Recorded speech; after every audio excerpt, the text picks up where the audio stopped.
I know it's been a long time, but I am back with another tatting tutorial and I'm super excited to show you guys. I have been working on my own hand-dyed thread. I'm so excited to show you guys how to make a midi ring today. And a midi ring is a ring that actually just goes above your second knuckle instead of laying right here where your rings usually do. So this is a super fun design. It's super easy, and I will have kits available for you guys to make these if you would like, the same thread. And I'm gonna be using some diamond beads today. And all you'll need is just some thread and some beads if you wanna make this on your own, and then a tatting shuttle and a crochet hook. So let's do it. Okay, so there's a few tools that you're gonna need. I have some little scissors here for cutting off the ends. This is a number 8 crochet hook, or 0.90 millimeter. And then I have some collapsible eye needles, which helps me put the beads onto my thread. And then just some sewing needles to sew in the ends when we're done. And then thread, I'm using a size 10. And this has been, like I said, dyed. I dyed this myself. And then I have some little diamond beads here. This is, well, cubic zirconia, but anyways, very sparkly, very fun. So we're gonna start by getting our beads on to the thread. Depending on the size, your ring size, you may need to do more rings or less rings depending on, you know, my ring size is like a 7.5, I think. So I'll show you as we go, but I do about 8 rings, and you'll see what I mean here in just a second. So first, you're gonna want to get your collapsible eye needle and then put that through right there. And then we're gonna do 3 diamond beads per ring. So I'm doing 8, probably 8 or 9 of these rings to go around. So yeah, math. Just put those on. Look how sparkly they are.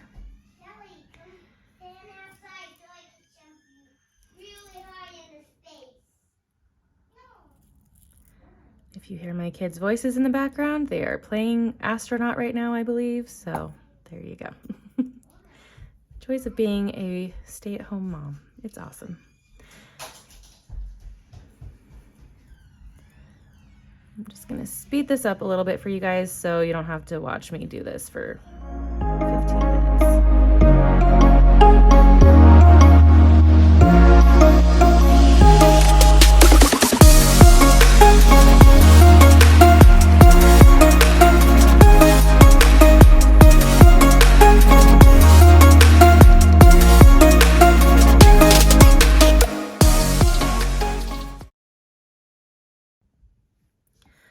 All right, so we have all of our beads on, and now you're gonna need just one shuttle for this pattern.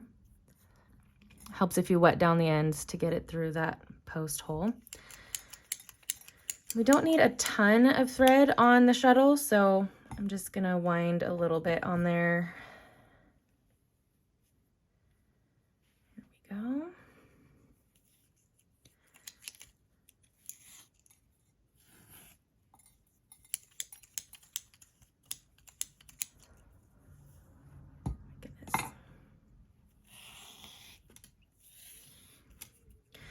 And you can use any kind of beads, any kind of seed bead with this. I have silver, I have gold seed beads. I usually use the Toho number 11-0. I find that the holes are big enough to get them onto your thread, and they're very uniform as well. I like the Toho beads because they're very uniform. So I can put the link to the seed beads that I use, and also the diamond beads. I also will have these available in kits. So it will come with a pattern, some of this thread, and then all the beads you'll need to make the pattern. So you can look out for those as well here. Oh goodness. This is the super fun part about tatting. Not really. gotten pretty good at detangling things though over the years.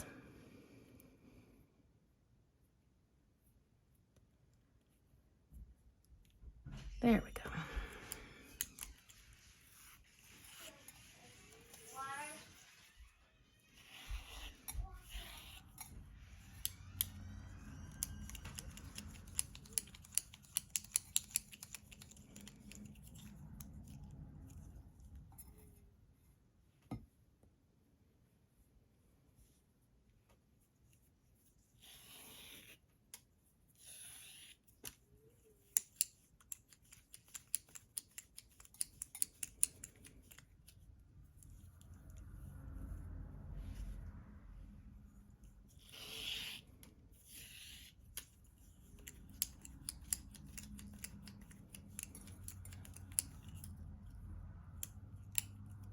Okay.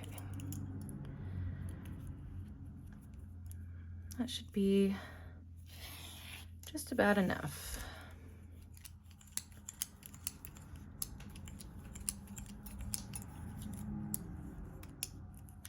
Okay, so at this point, when you have enough thread on there, I have about like that.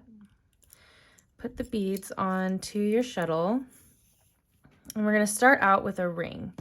I'm gonna move this over for a second so you guys can see well. Okay, so we have all of our beads on there, and take 3 out for our first ring. And I'm just gonna wrap the thread around finger as you do a ring. Start with 4 stitches.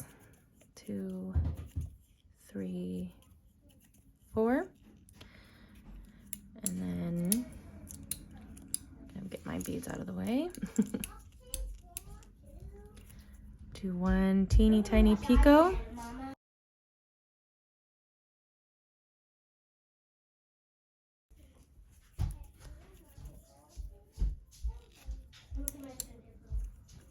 Do 4 more stitches, and then put those diamond beads down so you could do a picot.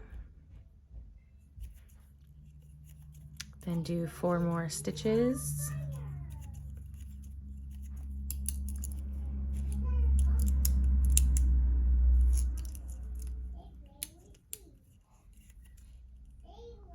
One more picot, and then 4 more stitches. All right, I'm gonna pull that ring close. There we go. Then you're gonna turn your work. So our ring was resting this way, just flip it over, and you're gonna take the string on the ball, and we're gonna do a chain. Okay, and this one's super easy. It's just 8 stitches. 3, 4, 5, 6, 7, 8. Okay, and then you just hold the chain right here, pull this string tight, not too tight because you don't want your string to break, but it'll give it that nice curve. Okay, and then we just keep going all the way around till we get 8 rings, or however many. I will put in the description about how many rings you need depending on your regular ring size. And you can always test this on your finger as you're going as well. So do 4 stitches, then pull that thread through your picot like so, and then just keep going. So we do 4 more stitches here.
We should only need one more ring because I want this to fit above my second knuckle instead of below.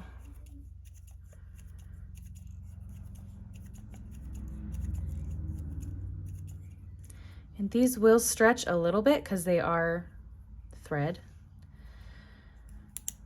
which makes it kind of nice. I did wear one of these rings when I was pregnant with my kids and my finger swelled up a bunch. And so the thread stretched just a little bit and gave room for my fat fingers while I was pregnant.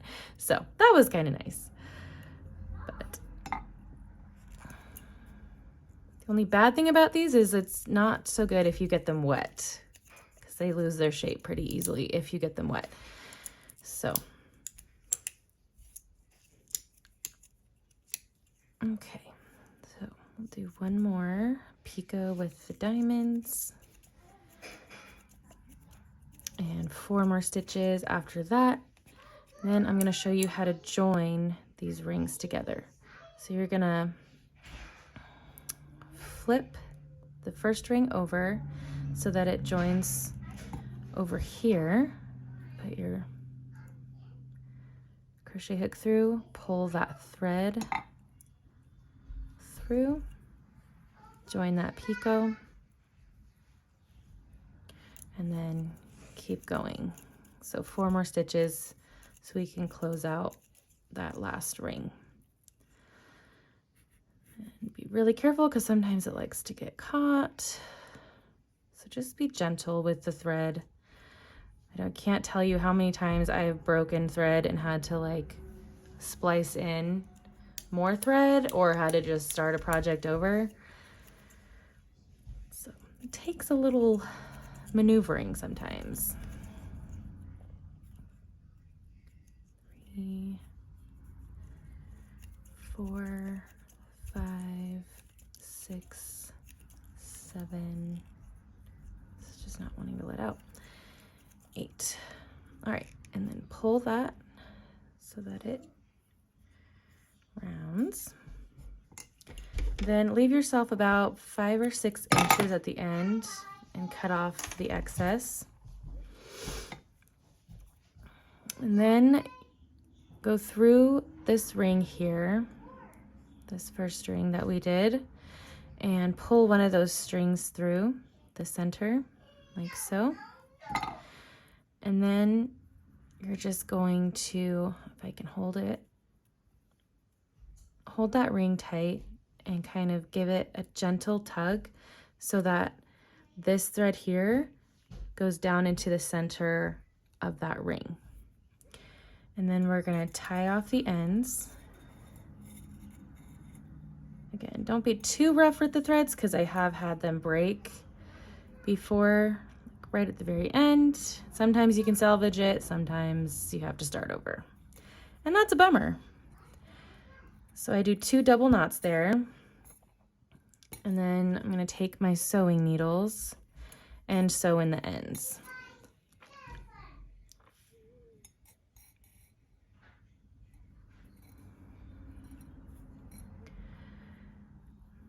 And the way you do that, I will show you. So go at the top of the stitch and pull that thread through. Do not pull it super tight quite yet.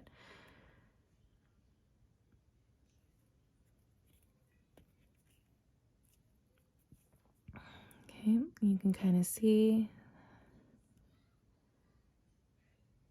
So I like to do 3 or 4 stitches just to make sure that it's nice and secure and those ends are hidden underneath the stitches. So there you go.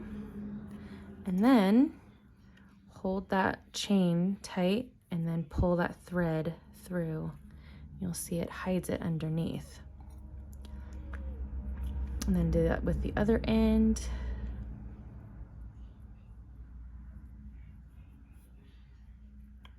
And I'm going to go on this other chain here. There we go. Kind of wriggle your needle a little bit.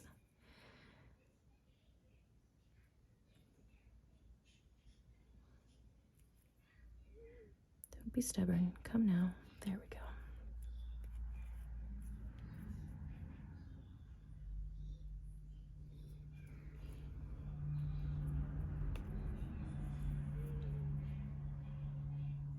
All right, one more should be good. All right, and then same thing, just pull that thread tight. Oop, and if it breaks at that point, it's all good because you've already finished. So then just cut those threads. You can kind of wiggle it a little bit to get them to go all the way under. So there you go. And then at this point, we're going to turn it right side out. And there you are. Cute little midi ring. And look at that sparkle. It's so cute. All right, guys, so that is it. That one was a pretty easy pattern, but it turned out super cute. You can find this pattern over on my website. I'll put the description and the link in the description below. So like I said, it comes with the hand-dyed thread. There's lots of colors to choose from, and it comes with the written pattern and all the beads that you will need to make the pattern. So anyways, if you have any questions, please always let me know. I'll do my best to answer them. And until next time, have a great day, guys.